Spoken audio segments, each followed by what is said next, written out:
जय माता की, जय सीताराम, जय सीताराम, जय जय ओम नमः शिवाय। कल हमने सच्चिदानंद भगवान की कथा को यहाँ तक, रामायण को यहाँ तक पढ़ा था कि श्री रामचंद्र जी सच्चिदानंद स्वरूप सूर्य हैं।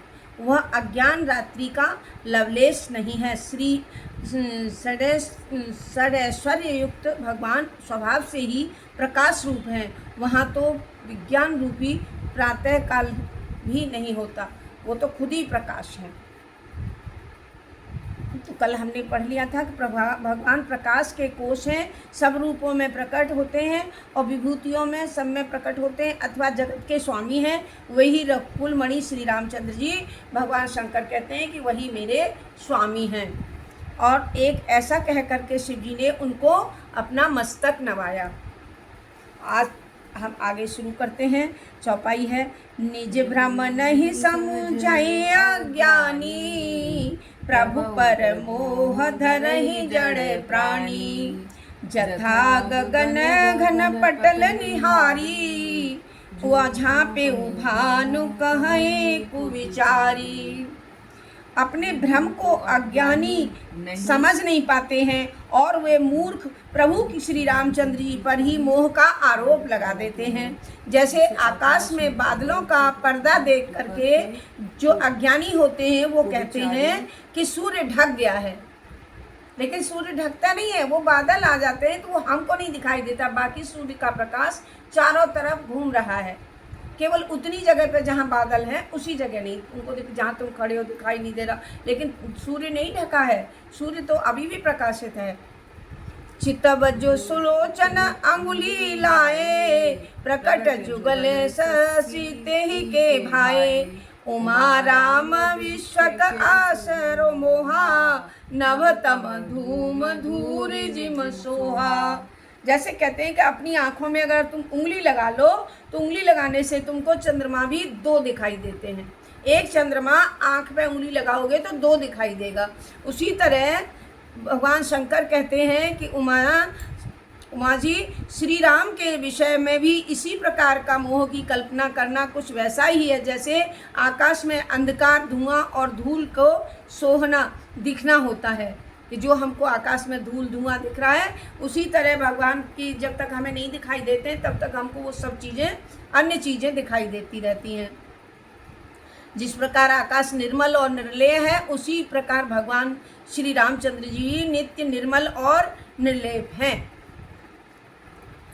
विषय करण सुर जीव समेता, सकल एकते एक सुचेता। सब पर करम परम प्रकाश जोई, राम अनादि अवध पति सोई।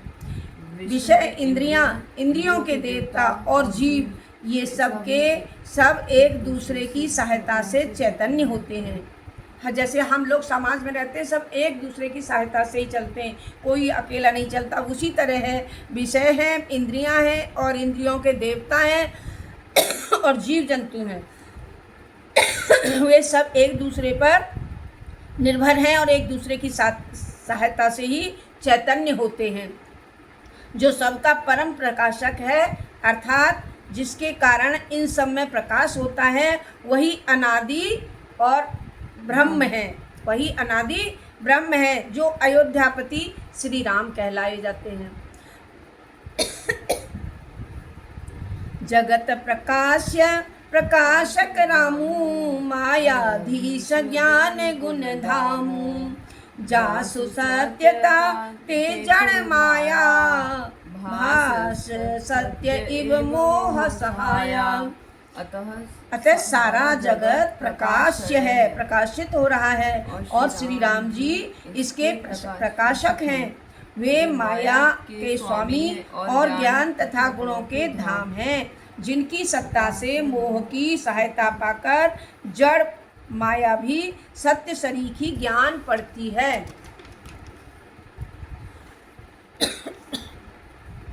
रजत सीप महु भास जिम, जथा भानु करिबारी। राम जथा भानु करिबार, यद्यपि मृषाति हूँ काल सोई, भ्रम न सके को टार। सियावर रामचंद्र की जय, पवन सुत हनुमान की जय। मंगल भवन मंगल हारी, द्रबहुस दशरथ अजिर विहारी। जैसे सीप में चांदी का और सूर्य की किरणों में पानी का आभास होता है, यद्यपि यह प्रतीत तीनों कालों में झूठी है, तथापि इस भ्रम को कोई टाल नहीं सकता है। जैसे सीप में लगता है कि चांदी रखी है, मोती क्या दिखाई देता है? चांदी। और सूर्य की किरणों में जहाँ किरण आ रही होती है वहाँ दूर से देखेंगे तो लगता है पानी है। तो इस भ्रम को कोई टाल नहीं सकता है। यही विधि जग हरि आश्रित रही, यद्यपि असत्य देत दुख अहई। जो सपने सिर काटे कोई, बिनु जागे न दूर दुख होई। इसी प्रकार से यह संसार हरि के सहारे रहता है, यद्यपि यह असत्य है तो भी दुख तो देता ही है। जिस तरह स्वप्न में कोई सिर काट ले तो बिना जागे वो दुख दूर नहीं होता है। अगर सपने में सिर कट गया तो हम बिलबिलाएंगे, बहुत तड़पेंगे, जब तक जगेंगे नहीं तब तक हमारा वो बिलाप, वो दुख दूर नहीं होगा। आपको मेरा कोई शब्द ऐसा लग रहा हो कि संशय है, भ्रम है, तो आप दोबारा से मुझको कमेंट में डाल के पूछ सकते हैं। जासु कृपा अस भ्रम मिट जाई, गिरिजा सोई कृपाल रघुराई। आदि अंत को जासु न पावा, मति अनुमान निगम अस पगावा। हे गिरजे, जिनकी कृपा से ऐसा भ्रम मिट जाता है वही कृपालु रघुराई, जिनका आदि और अंत किसी को नहीं मिला। वेदों ने अपनी बुद्धि से अनुमान कर इस प्रकार गाया है।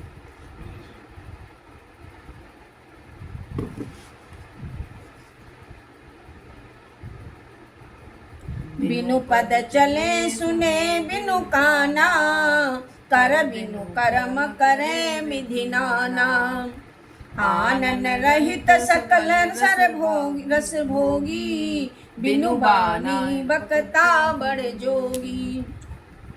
वह ब्रह्म बिना पैर के चलता है, बिना कान के ही सुनता है, बिना हाथ के ही नाना प्रकार के कर्म करता है, और बिना मुंह के, बिना जिह्वा के ही सारे छहों रसों को चख लेता है और भोग लेता है, और बिना वाणी के बहुत योग्य बकता है। बिना वाणी के ही इतना बकता है कि हम सबको समझा देता है।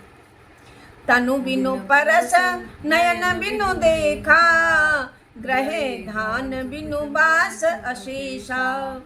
अस सब भांति अलौकिक करनी, महिमा जासु जाय नहीं करनी। वह बिना शरीर के स्पर्श करता है और बिना आँखों के देखता है। ईश्वर, वह कौन? ईश्वर जो है बिना शरीर के स्पर्श कर लेता है, बिना आँखों के ही देख लेता है ब्रह्म हमको, और बिना नाक के सब कुछ ग्रंथों को ग्रहण कर, गंधों को ग्रहण कर लेता है और सूंघ लेता है। उस ब्रह्म की करनी सब भांति ऐसी अलौकिक है कि उसकी महिमा का वर्णन किया ही नहीं जा सकता।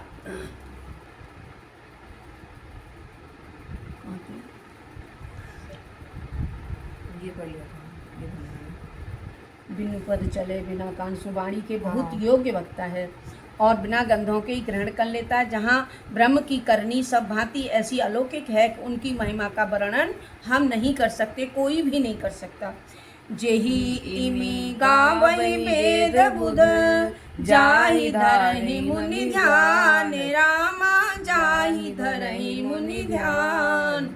सोई दशरथ सुत भगत हित, कौशलपति भगवान। सियावर रामचंद्र की जय, पवन सुत हनुमान की जय।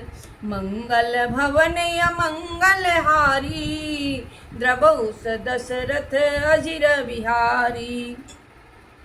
जिसका वेद और पंडित इस प्रकार गाते हैं। और मुनि जिसका ध्यान धरते हैं वही दशरथ के पुत्र, भक्तों के हितकारी हैं, अयोध्या के स्वामी हैं, भगवान श्री रामचंद्र जी हैं। काशी मरत जंतु अवलोकी, जासु नाम बल करहु विशोकी। सोई प्रभु मोर चराचर स्वामी, रघुबर सब उर अंतर्यामी।